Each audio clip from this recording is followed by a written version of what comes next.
Hey, I figured I'd do a quick video on how to fix a line 6 DL4 that won't power on, so let's jump right in. So here are two DL4s, similar generation with the line 6 decal on top. They're slightly different rubber backings, but the fix worked for both of them, all the same, so I would try it with any generation that has the same issue. So for my test on both of them, I'm going to use C batteries rather than power supply, as these 4-button boxes take a special power adapter that I don't have. If you have it, I would definitely recommend using the cable. I just didn't have one on hand. I'll show you right quick there that you want to put positive side facing left when you load them in. It was kind of hard when I was really setting up to know which way they go, but if you look on the back of the black enclosure, it'll be there. Next, make sure you have something plugged into the left mono input to power it on, but as you can see here, mine doesn't power on regardless. And same deal for my second box with the extra rubber backing here, won't power on. In the interest of keeping this video short, I've taken the first box apart, but we're going to go ahead and do the second one here. Standard Phillips screwdriver, you'll pull these 5 off of the back. The small black enclosure isn't actually attached, so I pull that off first. So super quick here, and I'll get to a better view in just 1 second. Use a small pin, or in my case a super thin flathead, to slowly shimmy the little DL4 chip out there.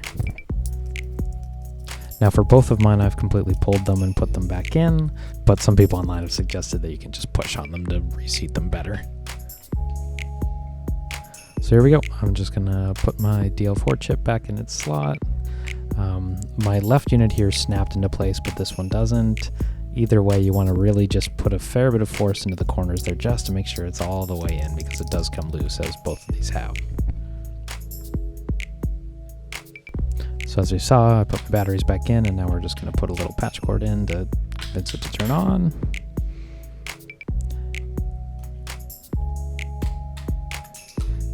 And voila, this one's turned on.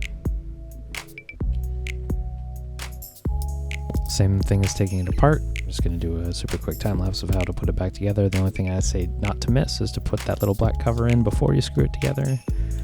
As you can see, I had to lift it up there to wedge it in, but same deal.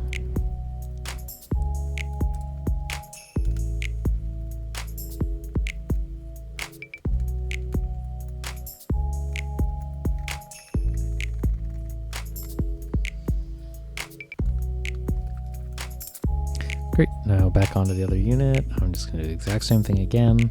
This one did take a bit more convincing than the other one did. This was the second time pulling it and putting it back in, so just make sure, even with your fingernail, just get right into those corners to try and force it down, because that's what fixed it for this one.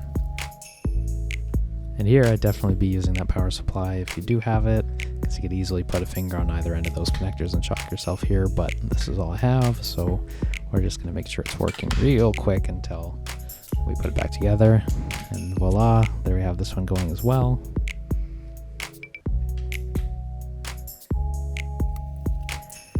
And same deal as before. Just a quick time lapse of us putting it back together. Put those 5 screws in and you're done.